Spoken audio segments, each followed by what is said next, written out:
It's fall and the perfect time to stitch a cute pie banner.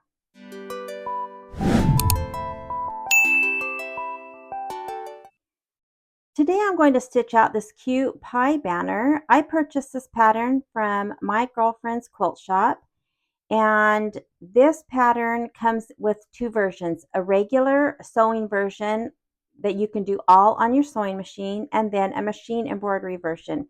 I am going to be using my embroidery machine. I think this might be an older pattern. I did look but did not find a fabric kit or any sort of kit for this project. So I am just using fabrics from my stash. So let me show you what I'll be using. So for the word pie, I'm going to be using these fabrics at the top. The yellow, solid orange, and green will be the background fabric. And then, of course, the little pieces on top will be the letters. Then for my pie, I found some orange fabric. This kind of denim looking fabric I'm going to use for the actual pie portion. It could be a little bit darker, but this is what I'm going to use. And then the top of the pie, I'll be using this. For the backs, now of course the pattern calls for two pieces of each. So for example, if I were to go by the pattern, the back of this would be the green fabric, the back would be the orange and the yellow. I don't really care what the back is if it matches, so I just pulled out some other orange fabric that I had that I'm going to be using for the backs of the letters. Now for the pie, I am also going to be using this felt for the crust. Now in their pattern, this brown portion of the crust on top is actually a patterned fabric. And then they have felt to put on the back so it looks like crust. Again, you really won't be able to see the back because it's a banner. But I have this old piece of felt that I got years ago for some project, and you can see it's embossed. This is the front side, and on the back you can tell it's embossed, but it's of course not as noticeable. So I am going to use the back side of this felt for the pies. I am going to use it for the actual crust on the front or the top, as well as backing the two pieces of pie. Now for the pie crust as well, this again, this top portion, I am using a flexi foam. This is a piece I had left over from a Kimberbell project. And then all of the little banner pieces, the pie and the words, I'll be using this stiffened felt. Now they do call for Kimberbell shape form. I don't have enough to do all 5 pieces. So I have a product called Stitch and Shape. It's a fusible kind of a similar to the shape form. I will not be fusing it. You can see it's shiny. This would be the fusible part. I am not going to fuse it. I am just going to be using it as the shape form. And that is just to, give more stability to all of the pieces. And then the thread I'm going to use, I just picked an orange, kind of a mid brown, and then a lighter thread that will be the details around the satin stitching.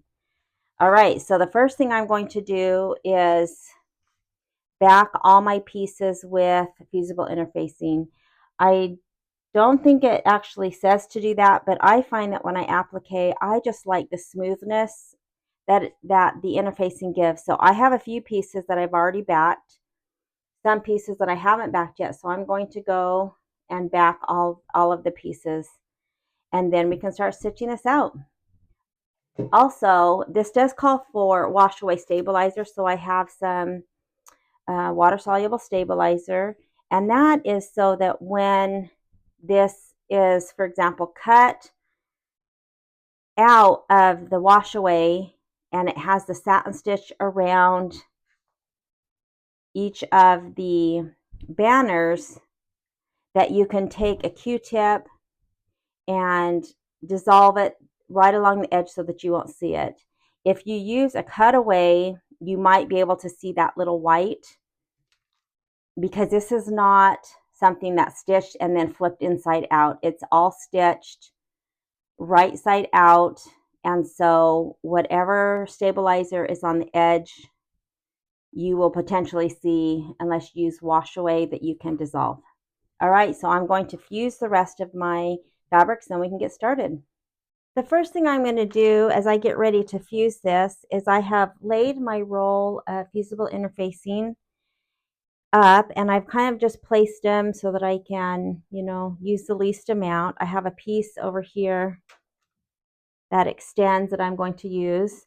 And then the first thing I'm going to do is just tack these down with my little iron so that I can cut them out and get them over to my heat press.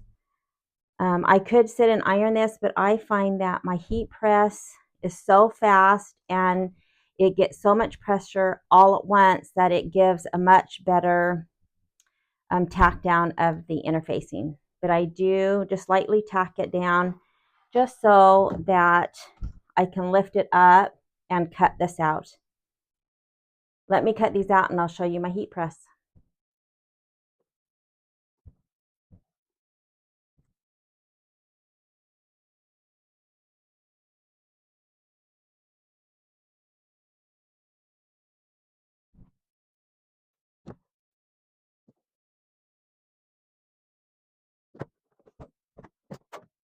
I have my heat press set at 320 for 15 seconds, and I slide this little tray out, and then I'm going to place my fabrics. I'll do in 2 batches, and I place the fabric right side up, which means that the adhesive is also facing up because it's touching the back of the fabric. And so I always cover the top with a Teflon sheet.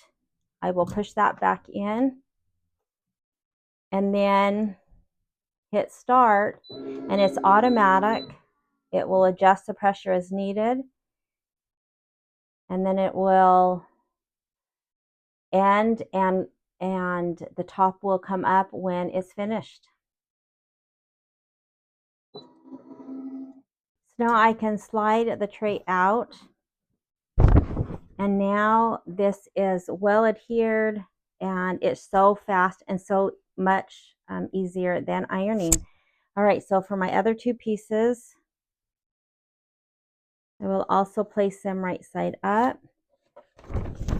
put the Teflon, and I do have a bigger Teflon if, this little one that came with it is too small, but I'll push it back in and hit start.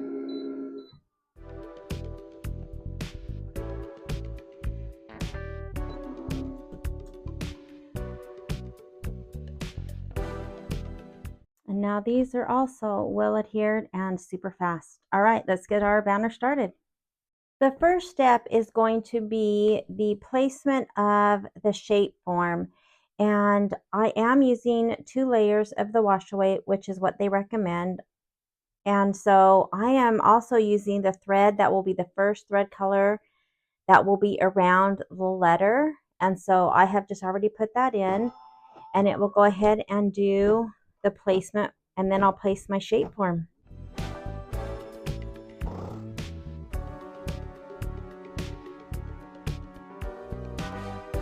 Now you might be able to see that at first my thread did not catch the bobbin, and so I am just going to cut this. I can see where the top is, and this is not any sort of a tack down, so I am not going to restitch that. And then for the shape form, normally I do not tape things like shape form or the flexi foam, but because mine is kind of curved, I am going to probably just tape the top and the bottom to hold it flat. And I will just place that right over. Make sure that I cover all of those stitching lines. And then it will run the tack down.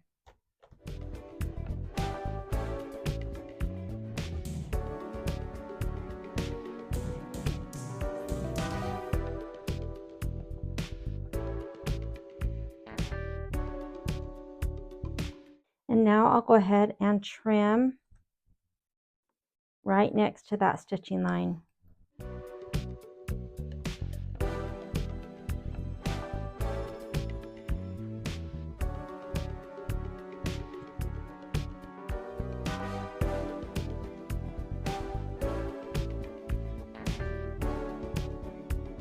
After trimming, I sprayed the back of my fabric with a little bit of adhesive, and then the background fabric gets placed right on top. And I'm going to do the best, I can to center. And then it's going to run a tack down.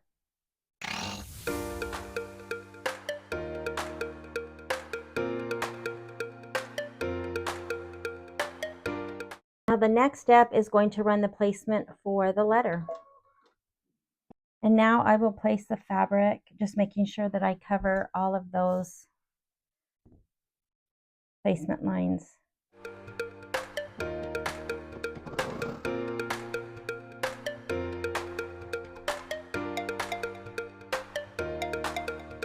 And now I will go ahead and trim the fabric right next to the stitching.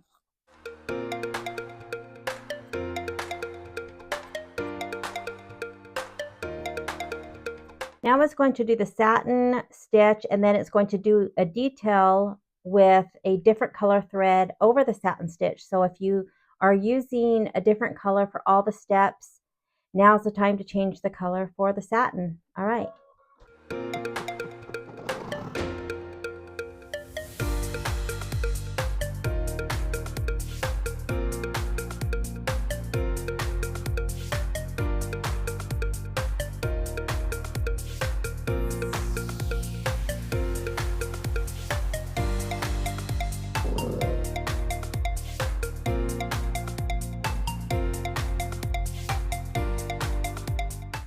After it runs the cute detail on the satin stitching, it's time to take the hoop out and flip it over and place the back fabric right side out. And just make sure you're covering all of the stitching. I have the selvage still on this one, so I'm trying to make sure that that is, outside the stitching if possible. And then I'm going to tape the corners so they don't get flipped under when I put this back into the machine. And then it goes back into the machine, and it's going to do a tack down of this fabric.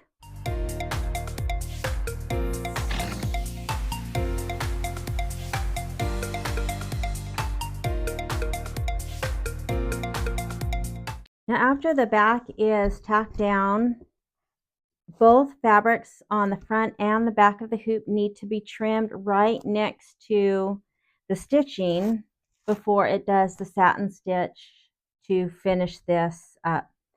All right, so let's trim that.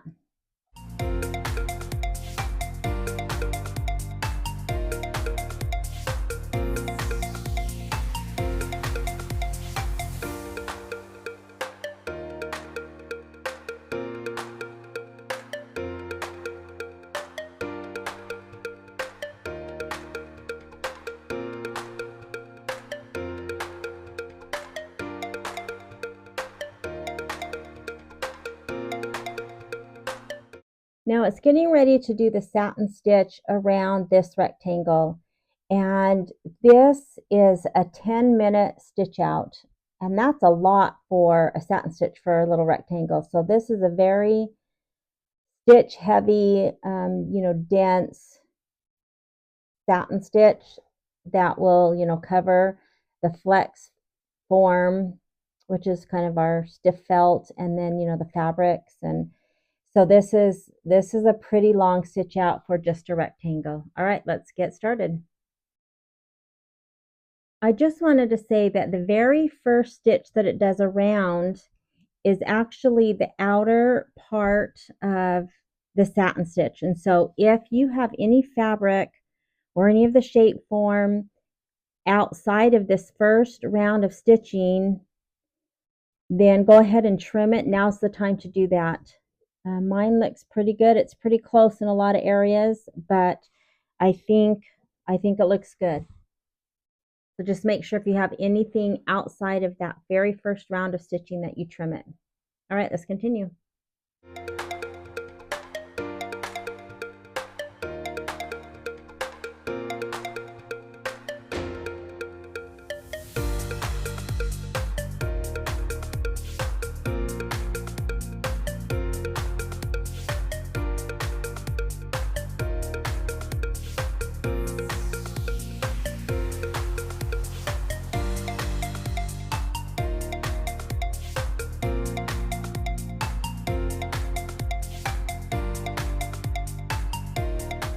Here is the eye done, and it just looks incredible.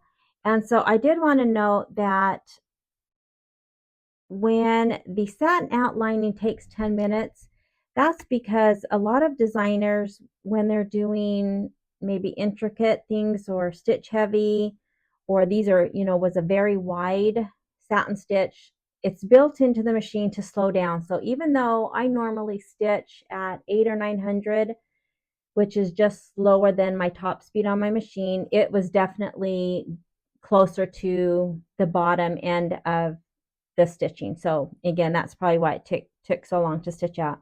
But of course they do that because the results are incredible. So there's the front, and it does have that same center stitching down, which I love on satin stitching. And then the back, this is what the back looks like, just as great. And I'm sure that most people who embroider and know my girlfriend's quilt shop know that the owner of my girlfriend's quilt shop and the owner of Kimberbell are twin sisters. So there's no wonder that they both have such great designs in digitizing. Anyways, so now this one is done, and you can pop it out. Now this is water soluble, but we are not going to soak that. That would be, I think, a big mistake. You would get all wrinkly. In fact, don't even press this with steam or best press or anything. I did that on another project with some wash away stabilizer, and it crinkled and just ruined, speaking of irons, it just ruined my home project. So the reason it's wash away that was used is because what we're going to do now is we are going to cut. Obviously, don't, cut your stitching, but get as close as you can.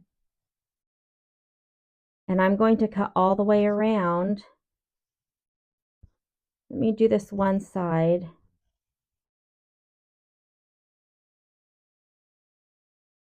And then you can see that you would be able to see a little bit of white, and that's why you don't use regular stabilizer. So now what I can do, and I'll show you when I'm done with all of them, I'll do them all at the same time, is that I would just take a little Q-tip dipped in water and just run it along the edge. Don't get it on the back, because you don't, again, want to crinkle. So you want to get as close to that stitching as possible, because then that's just less that you have to, try and dissolve. All right, so I'm going to finish cutting this. Look how great. And it's nice and firm because of the shape form. Great. All right, so let me finish this up, and then I'm going to get ready to do the next two letters. So here is this piece cut out. Again, I haven't taken the little wash away out yet, but look how nice that is. It's nice and crisp, and it'll be great for a banner. All right, so now I'm going to do something different for the next two sets of designs. So we've done the I. I need to do the P and the E, and then of course two of the pies. So I'm going to bring in the P. I will select that, hit set, and I am going to change to my 7 by 12. This is completely optional. Of course, you can just stitch them all out in the 5 by 7. But I figured, why not save some time and do the same steps to the same banner at the same time. So I have my 7 by 12 hooped with 2 layers of wash away. And so I've changed to my 7 by 12. And now I'm going to go to edit and rotate, and I'm going to rotate that 90 degrees and bump it all the way down. Doesn't really have to be all the way down. And then I'm going to select OK. I'm going to go to add, back to my USB, and I'm going to get the E, hit set, and then also go to edit and rotate it 90 degrees and bump it up. Now I don't have to go all the way top. I just want to make sure I have enough room when I'm placing my fabrics, not to worry about it. But I do have, some space to play with. Then I'll hit OK, and now I can hit embroidery. Now, I could just stitch these out as is. It would do one at a time, but it would be in, the same hoop, and I wouldn't have to, put more stabilizer in another hoop and etc. But I have a machine that I can color sort or color group. And so I am going to go to layout, and I have the little symbol that looks like little thread spools.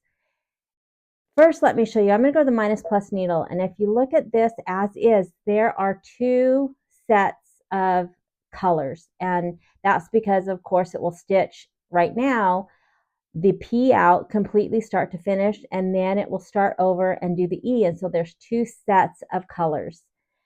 So if I go to layout and hit this color group, you can't, it doesn't really do anything other than highlight this. But now if I go back to the minus plus needle, you can see there is just 1 set of colors. So now, for example, is going to do the placement for the shape form of the P.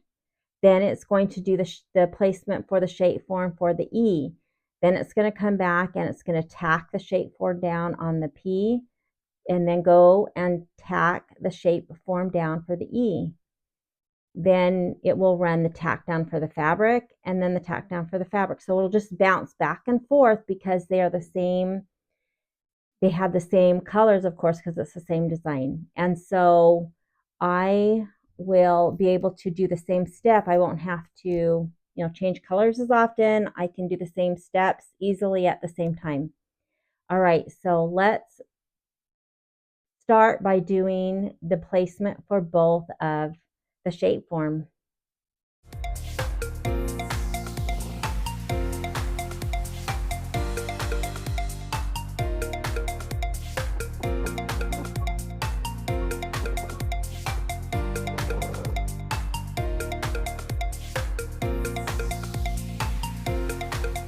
Now, I would have just left this in the machine and placed my shape form down on top and ran the tack down, but because mine, again, is kind of curved, I took my hoop out and I am going to lay it down and tape it, just making sure that all of the stitching is covered, and then it will run the tack down.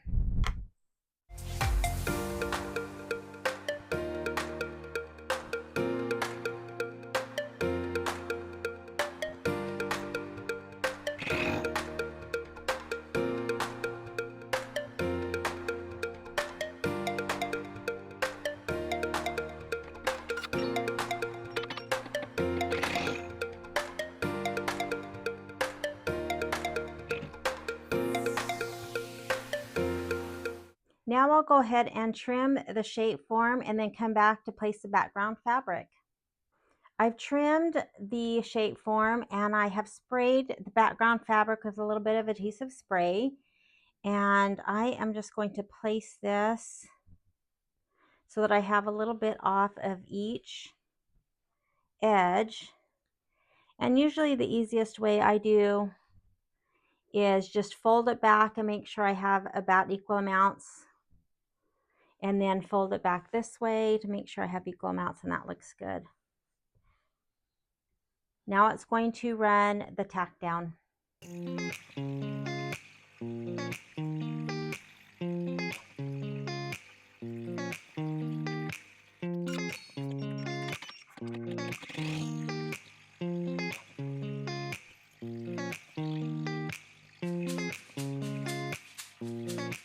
Now the next step is going to do the outline of both letters, and then I will put spray adhesive on the back of the fabric, place the fabric over the letters and tack them down, and then trim.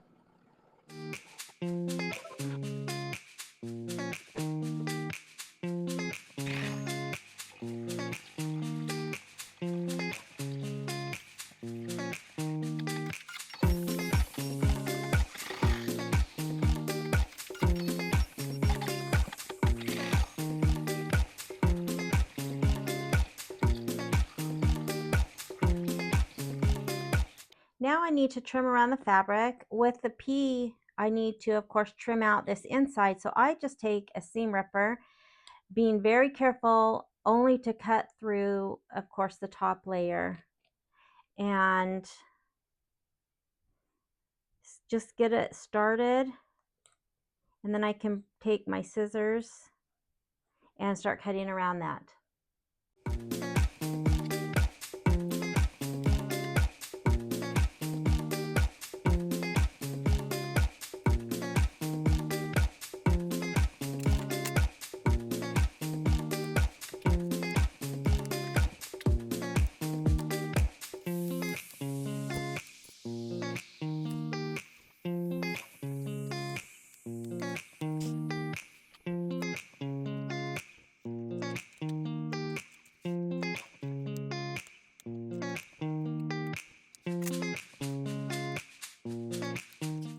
And sometimes you might notice that I change back and forth between scissors. Sometimes I'll use these bigger ones for, longer areas, or areas that don't have little curves. I usually pull my curved flat or curved straight scissors out to do smaller areas.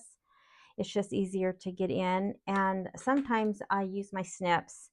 I kind of just go back and forth, kind of depending what I'm in the mood for, or whatever. So, all right, I'm gonna finish cutting this out, and then it's going to do the satin stitch.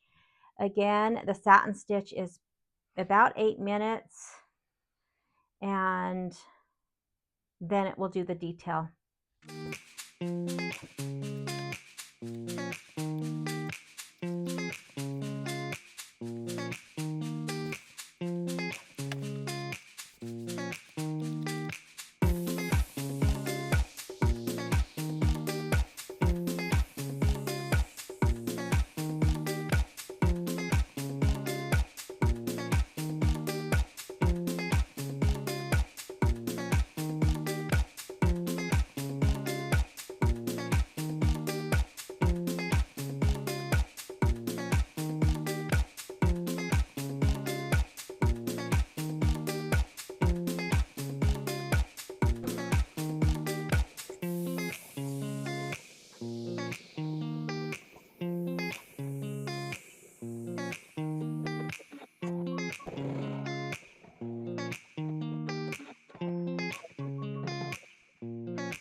So I just finished the satin outline and the detail, and of course I love it. I think they look great. And now it's time to flip to the back and place the background fabric. Again, right side up, because this is a project that will not be turned, and so I do need to tape.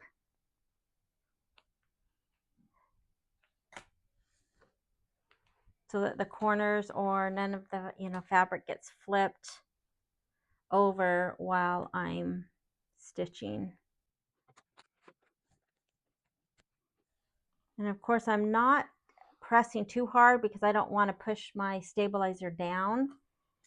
And so I will press these better when I flip it over. I think I'm going to add one more.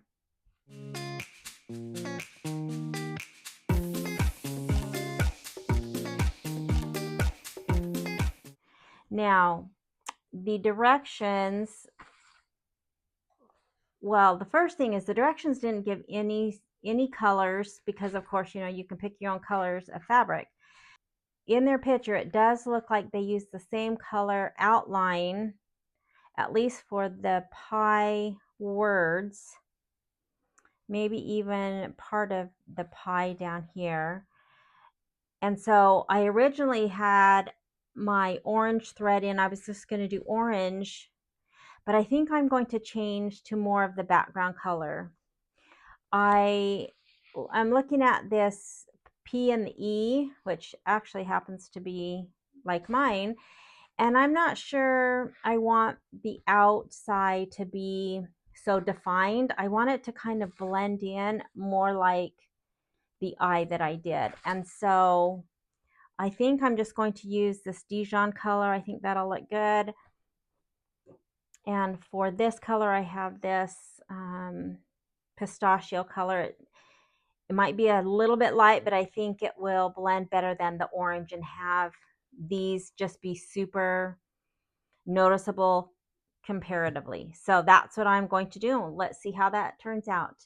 I'm first going to tack this fabric that I just taped down, and then I will trim both of the fabrics. Now, because I color grouped, it is going to do one outline and then jump to the next without stopping. So again, these are about 10 minutes a piece, and so I'm going to have to pay attention that when it gets done stitching the P, I'm going to have to manually stop my machine, change threads, and then finish the E. All right, so let's tack down the back and get those trimmed.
Once it cuts the thread, then I'll stop my machine.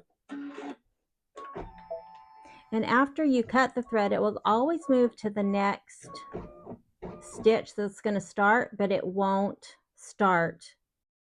So now I'm going to change my thread and then I will finish the E.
So here are my letters all cut out, and I am so glad I decided not to do orange as the satin stitching.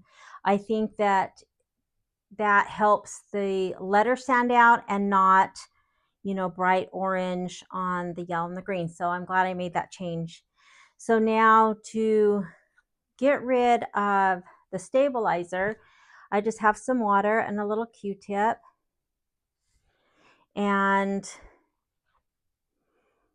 you should be able just to rub this and it will wash away. Now there are 2 layers, so it might take, a couple of times. Usually when you have just 1 layer, it's pretty fast, but you may have to work a little bit harder since there's 2 layers to get rid of. But you can see how it just disappears.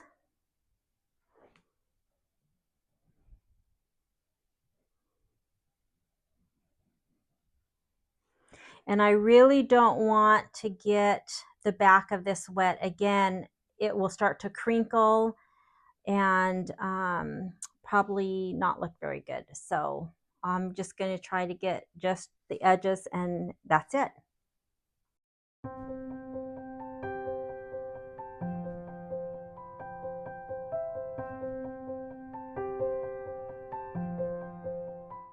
Now, if you didn't want to use a Q-tip, you could just use a towel, dip it in water, and I find that if I kind of wet, one side or half the side, that kind of gets it to start dissolving.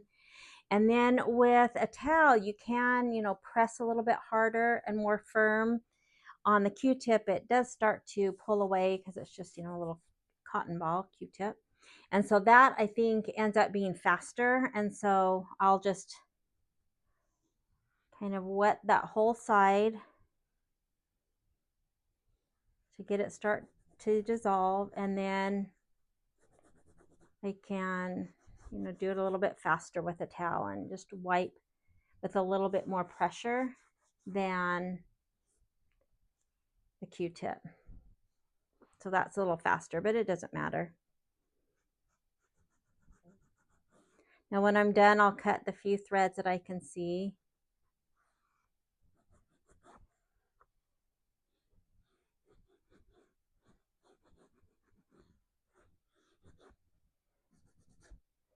And then you can see once it's gone, versus the little white edge that it has. And again, this is the reason that you don't want a cutaway, is because you would be able to see that. I am going to go home, go back to my USB and bring in the pie slice. I'm going to hit set. Then I'm going to go to edit and rotate. I am going to do the same thing. I'm going to rotate this 90 degrees and just move it towards the bottom. Now I haven't hit embroidery, so if I keep moving it, it will go outside of my hoop area because I'm not in the embroidery setting yet. So I will just move it close to the bottom. Now I could go back to my USB, find the second pie slice and bring it in. But an easier way is just to duplicate this. It's already selected because it's the only thing that's I have brought in, and it was the most recent that I brought in. So now I can go to this little box right here, and that will just make a second copy. And I am going to go to move, and I'm going to move that up just towards the top of the hoop. I will select OK, and now I can go to embroidery. So if I start stitching right now, again, it would stitch both completely separate. And so I want to color group them. So I will go to layout and hit this little button that has the spools of thread. So that's selected. And now I can go to my minus plus needle, which I like to sew on. So now it will do the same steps for both pieces of pie. So it will start with the placement for the shape form. I'll tack the shape form down and trim it, and then we will start with the fabric. All right, so let's get started.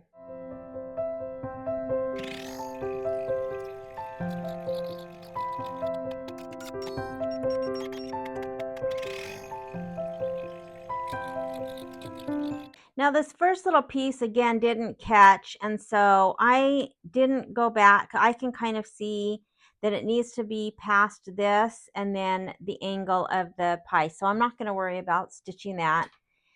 So again, I'm going to tape this down and hold it down when I stitch it because it's curved.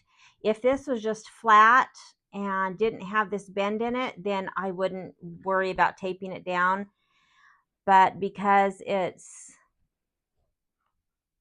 bending like that and not staying, I am going to add a couple pieces of tape.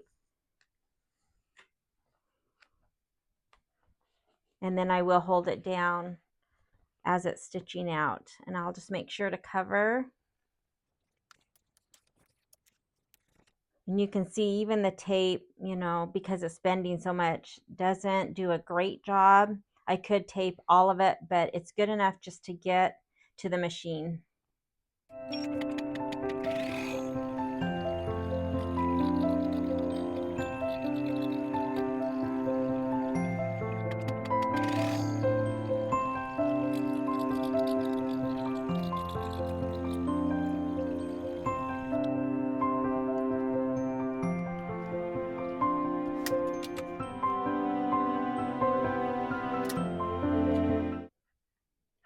Okay, so I am going to have to use my little scissors. I really don't like using these on felt or things like shape form.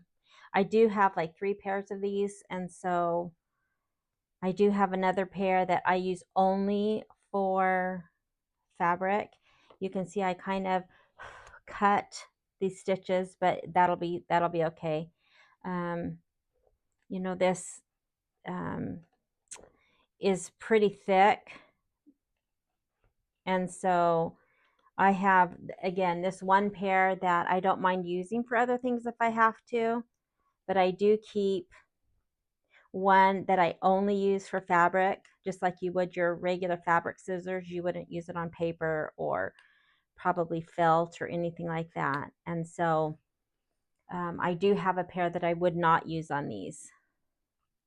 But sometimes you just need a little pair to get around, you know, shapes or smaller little areas. So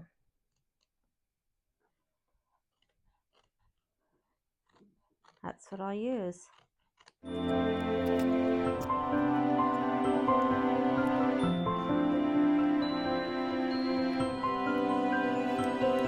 All right, so let me cut the other one out and then we'll be ready to do the placement for the fabric. All right, that wasn't pretty, but I got it cut. So now the next step is going to be the placement for the inside portion of the pie.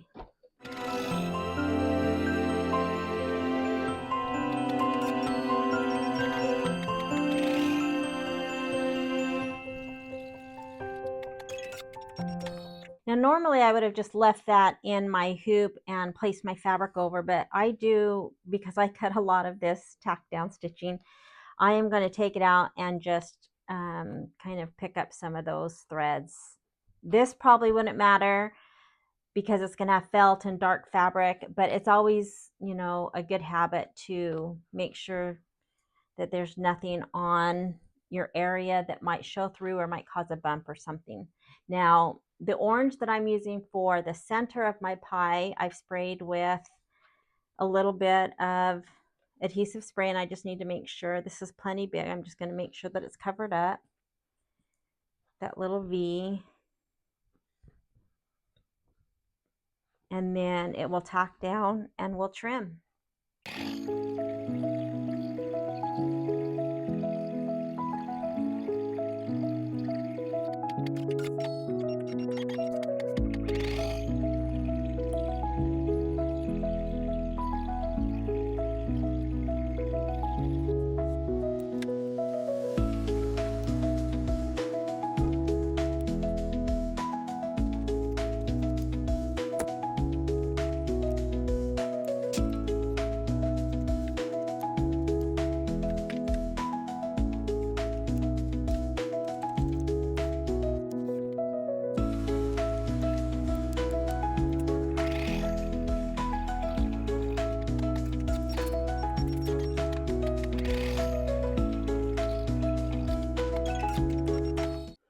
So I need to place this fabric just over this little wedge, and I am just going to lay it,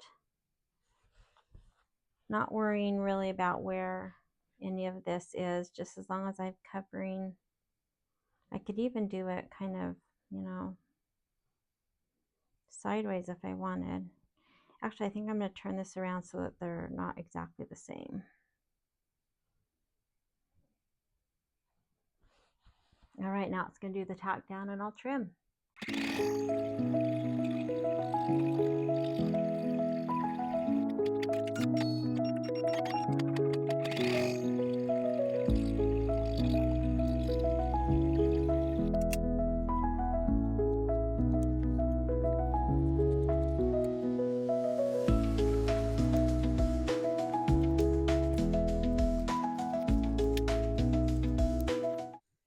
Oh my gosh, these are already looking so cute, like little pieces of pie.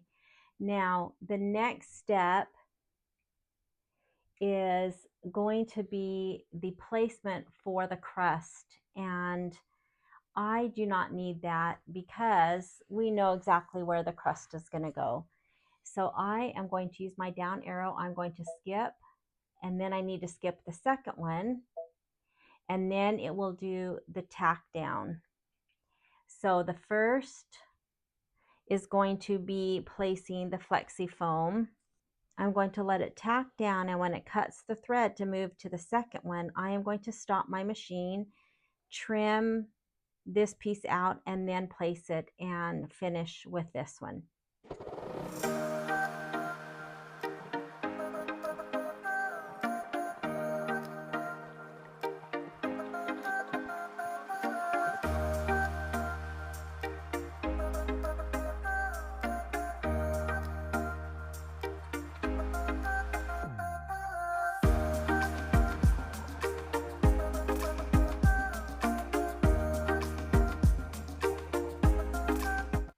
Now I'll go ahead and trim both of these up, and then I'll put this back in my stash to use for another project.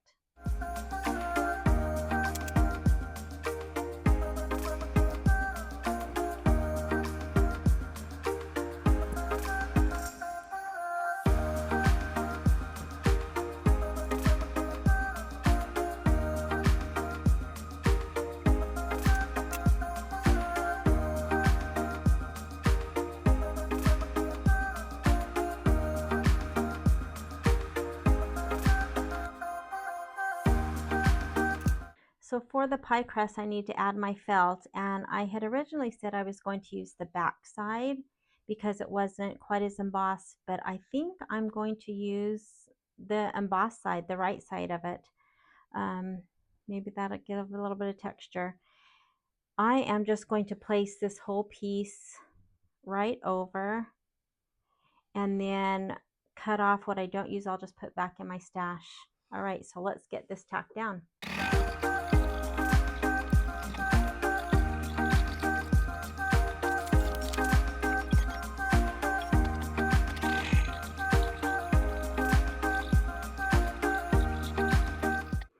I am glad that I used that embossed side. It kind of just looks like a decorative crust.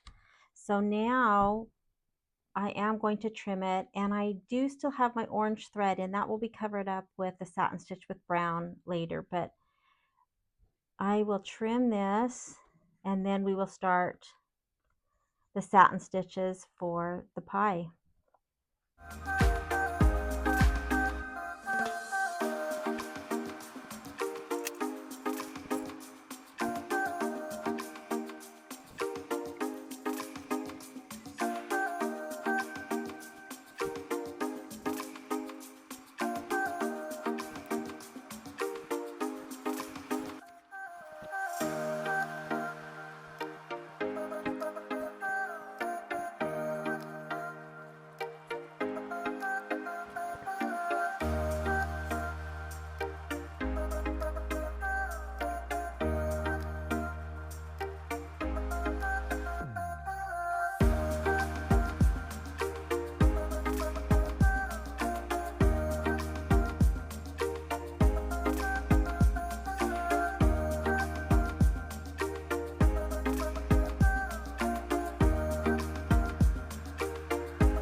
So after doing the satin outlining of the pie, it's ready to do the satin outlining of the crust. Now, I am going to raise my foot, I think just one notch, since there's that flexi foam. It's pretty thick, plus, the felt.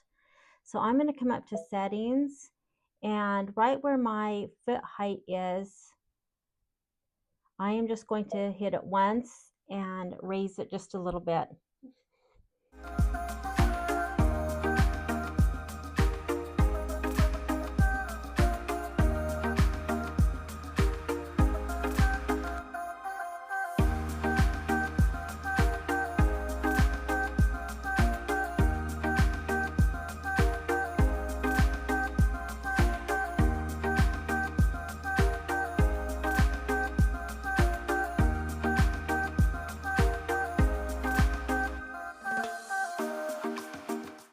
The satin stitching is done, and this looks so good.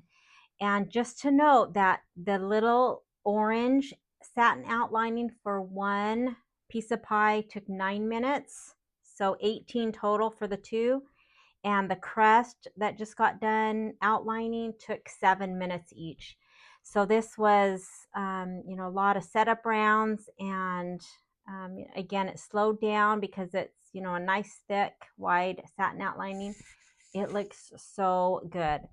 So now the very last step is to take the hoop and flip it over, and we need to put the backing on. And look how good that looks, just like that.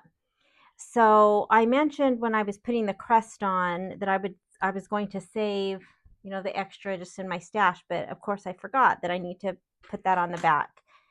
So I cut that extra piece in half. I am going to put the more textured side out, and I just need to place it so it covers the entire piece of pie. I think I am going to spray with a little bit of the Gnold KK100. This is my favorite spray. So I'll spray the wrong side.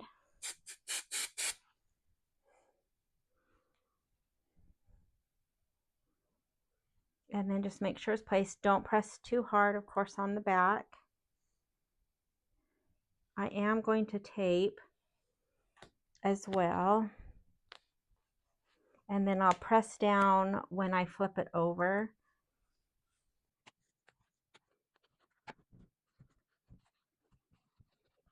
Oh, that looks so cute. All right, so the last step is going to do that little decorative running stitch down the center of all of the satin stitching.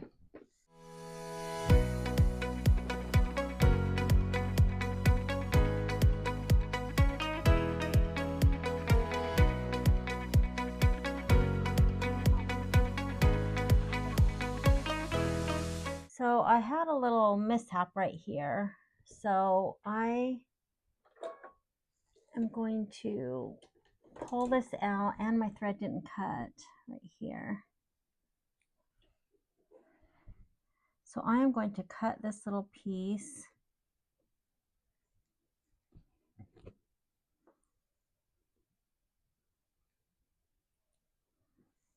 I think I might try to cut these longer pieces. It didn't look like it just caught, or not really sure, but I'm going to back it up.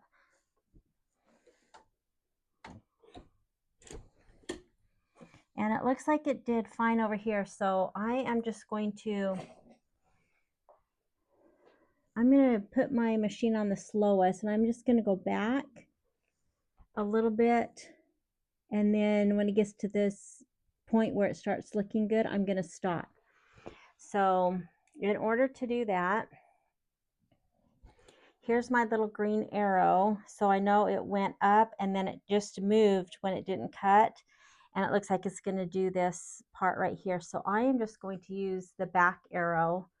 I'm just going to do 10 at a time until it gets back. And I'll just watch my needle. So on my actual project, it stops about right here and I'm back. I might go a forward. Okay, I think that's good. And I'm going to go ahead and hit the settings and slow it down to the very slowest. Just, I don't know why that had an issue. I just want to make sure I don't have that again. In fact, you know, it might be because of my setting of the foot height. I meant to change that back. Always change it back when you're not working on something super high. That can cause issues. And I meant to do that. So I just moved my foot height back to the default. So when it comes up to where it looks right there, I'm just going to stop and I'm going to cut.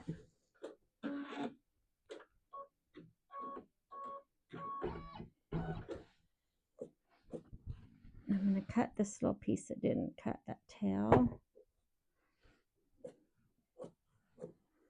Okay, so now right now, so you can see I moved, I moved my foot height back to the default, and I think that might have had something to do with that. So always make sure you put it back to your regular default setting when you're not doing something super thick. So let me hit OK. So now I'm at the end. Now it looks like I'm at the same spot where I stopped, but remember it went up this whole side and then jumped down. So I need to do the plus arrow until it comes to the top of that, because that's already been done. And I'm going to go by one until it jumps.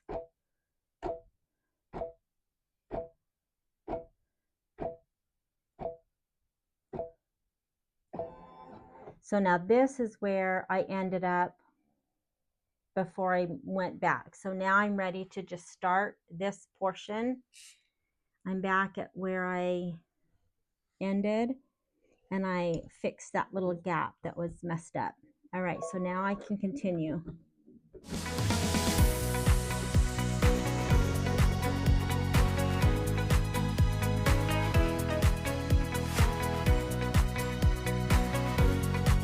Okay, so that looks good. So what I am going to do is I've got my foot height set at the regular default.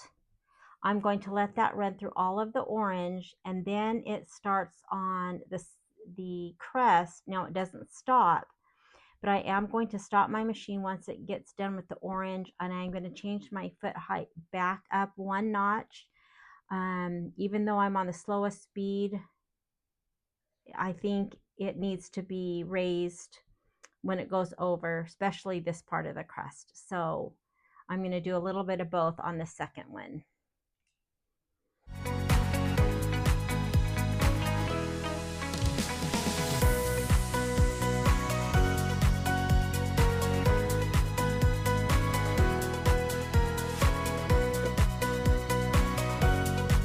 I'm going to go back to my settings and raise my foot height just one notch. I don't really need to push OK. And then it's going to do the crest. So it's done embroidering. Before I, leave and go home, I am going to go back and change my foot height. That's super important. And then I'm going to go ahead and put my machine back up to where I normally stitch. I normally stitch just one below the highest, which is, for me, the highest is 1050, and I usually stitch at 800 or 900. Now I'm all set to go. All right, so let's go take a look at this. So these pies are done stitching. Oh my gosh, they look like you could pick them up and eat them. They look so great. So now there's two things that I need to do. I need to trim the back felt, and then of course trim the wash away stabilizer. My gosh, these are so cute.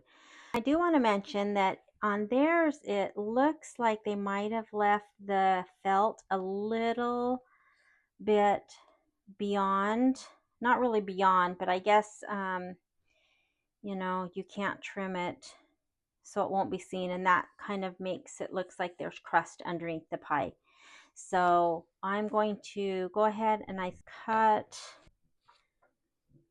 the stabilizer first and get that away, and I might dissolve that and then cut the felt to see if I want to leave it just a little bit longer so you can tell that there's, a pie crust under there.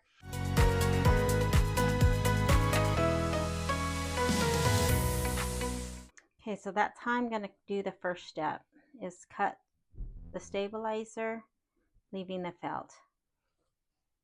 Now I'll go ahead and use my water and wash away all that excess and then trim the felt.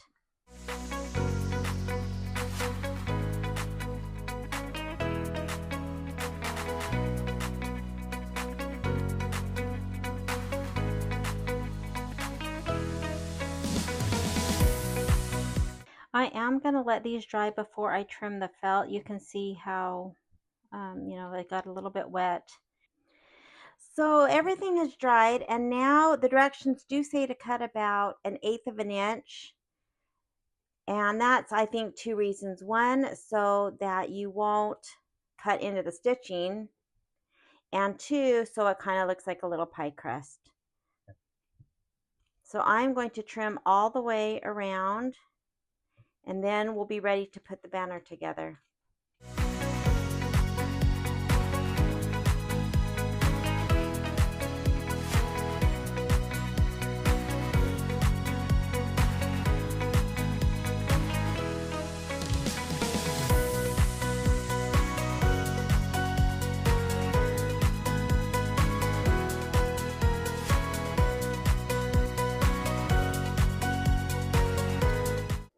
I've got both pie slices trimmed and they look great. And now I'm ready to put the banner together. And so I just pulled some brown and cream ribbon from a box that I just throw all my ribbon into. The directions just show that this is tied, and then they have some extra little ribbons just to, add a little something. So I am going to use twine to put the actual pieces together. And then I am just going to use some random ribbons. I have a sheer ribbon that's kind of thin. I have two of these. They look like raffia, but I think they're actually just plastic, but they do shred. You can, pull them apart and make them thinner. So I have two colors. And then this was just some grosgrain ribbon from some packaging. I can tell because it's all crinkled up. And so I'm going to iron this, and then I'll just use kind of a random mix to put between each of the banners.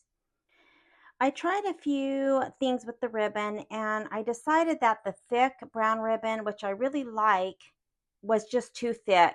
And so I took it out and did a couple of the sheer ribbon and then just the raffia ribbon. And I think that looks good. And so before I finish the rest, I am going to glue the twine onto the back with hot glue. And then I'll be able to, work this and kind of maybe crinkle it so it doesn't look so flat. So what I'm going to do is attach the 3 pieces, and then I'll attach a piece of pie to the ends, but I am not going to do anything on the side of the pie that will be tied to hold the banner up. I'm going to do something different. So the first thing I'm going to do is just hot glue, and I'll probably just put a little dot on each corner. And I think that should hold. If for some reason when it hangs up you see this center, which you really shouldn't, but if I do, then I'll just put a dot under there just to hold it to the top. I'll leave probably about 1 inch, enough, for the little bow between each one. And that's my first step, and then I can work on getting these tied and kind of hold it to see if I need to make any adjustments before finishing. All right, so let's hot glue that.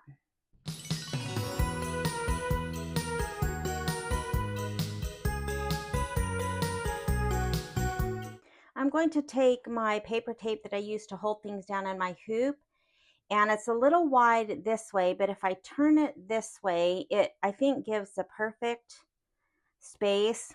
You don't have to be that precise.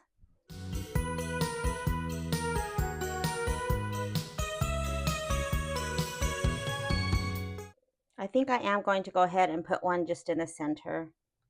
And I'm kind of putting the dot of glue right in the corner of the satin stitching.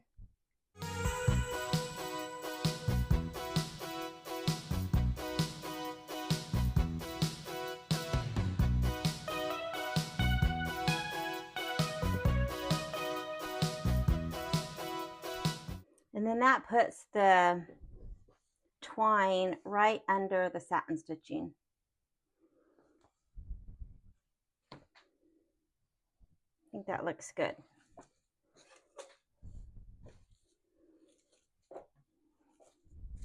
Now here is the one that I started with to test, and I slid it to the very end, so that needs to go between this and the pie slice. So I'm just going to slide it back, try to keep it out of the way. And I think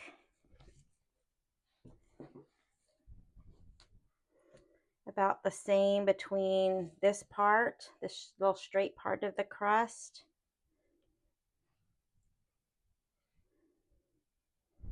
Should be good.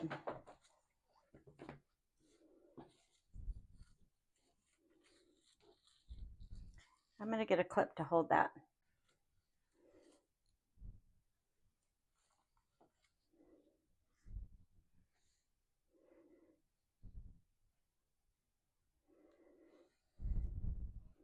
So I think if I put the tape between this little part of the pie and then attach the twine to about the center of this first little piece of crust, I think that that will be good. I'm going to put a little tiny dot just in case it doesn't hang right. I could always take it off.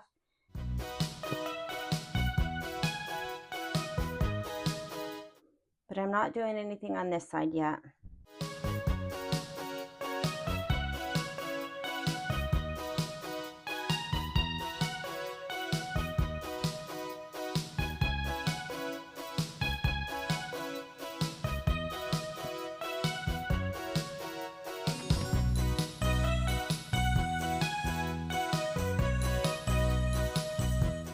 So what I did to get these cut is I just took my instructions, just a regular piece of paper, and I measured just a little bit, 8.5. I did trim off some, so it doesn't need to be perfect. It doesn't matter if it's longer or even a little bit shorter. I just kind of did that so they were all about the same.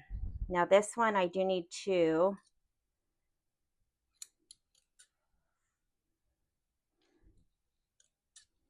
And then of course I would do one for each center. And then the same thing with this one.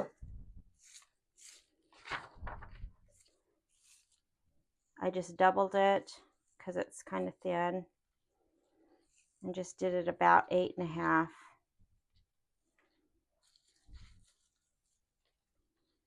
Oops, it's Wiley Coyote.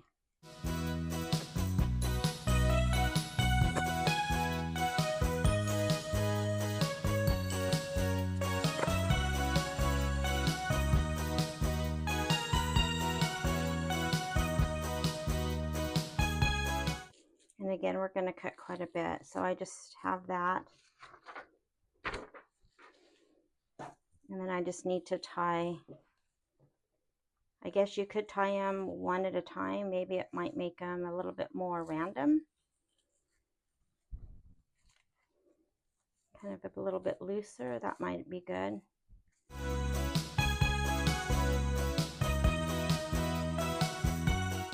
And then I did cut them. I didn't want them quite this long. And I didn't cut them all, you know, at the same time, so they're not exactly the same. Again, that doesn't, you know, really matter. That one looks good. And I think I'll kind of just scrunch them, twist them. I think that's cute. And then I'll work when I get it, you know, hung up, I'll work to get it how I like. So that's how I'm doing these. So let me finish this.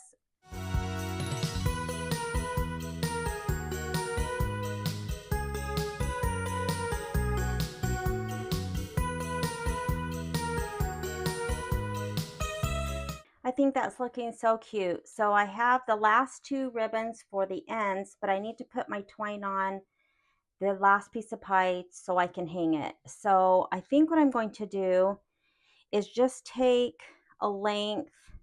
I'm not measuring, but I think I'm going to do it from like the end of the pie over to the eye and double it. Again, it doesn't have to be exact. I just want to make sure I have enough to be able to, say, tie a bow wherever I'm going to hang this. So I am just going to cut two that are that length.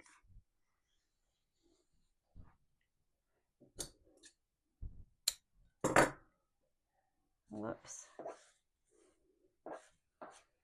So now what I'm going to do is flip this back over. Now I have this piece still attached. It's glued, so I'm going to cut it maybe an inch, half inch off. I'm going to do that on both sides.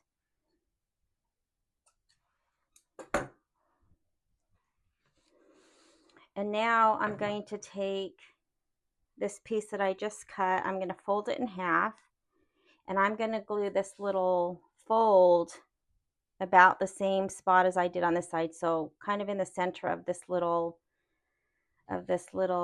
end piece of crust.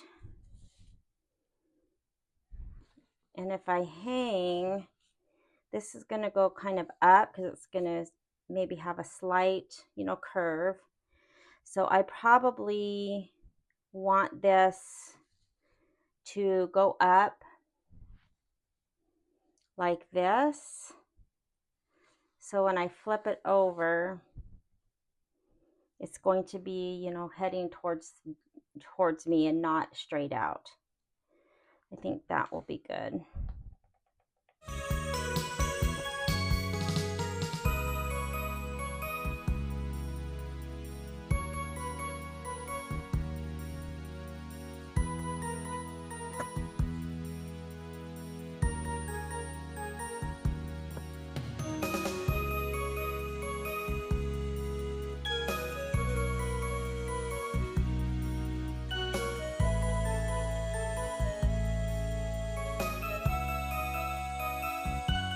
I just tied the last two sets of ribbons to the end of the pie. And now there's one thing that's left. And that is this cute little dollop of whipped cream. Now you could use a pom-pom. They also give instructions on how to make just a faux whipped cream. And that is simply taking spackling, add a little bit of water till it's creamy.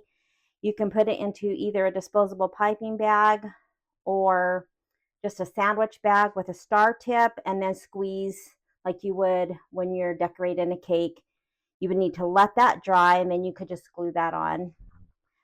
I was going to do that, I think, but then I remembered I had this cute little felt pancake with bananas and whipped cream and this little strawberry. And I had gotten this years and years ago when my older grandkids were just little to kind of play with. And so I'm debating whether or not to use these cute little dollops. And this is simply just felt. And it looks like it's cut, you know, kind of like in a circle with little pie or little, it might be hard to see, little oval shapes. And then those are, you know, brought up. It is around like a little pom-pom in the center to make it so it's not hollow. So I am really debating on whether just to glue those on. I mean, I just have this as decoration. Anyway, so I'm debating on what to do. That's probably what I'm going to do, and I'll just put that little pancake back. It's just been sitting on a shelf, with my other crafts. So I think if I glue these on, we'll be ready to hang this up. Now, I do have a white pom-pom that I could just glue, and I actually might do that. This is definitely so much cuter, but I think I want to keep it with my pancake. So I thought about cutting this in half, which I've done with pom-poms when you only need half, but I think these are very inexpensive, and I cut one in half and it just completely fell apart. Other pom-poms that maybe are made better, you can cut it in half, or maybe it wasn't a pom-pom, it might have been like a felt ball, and those are definitely felted, and so they're more sturdy and you can cut them in half.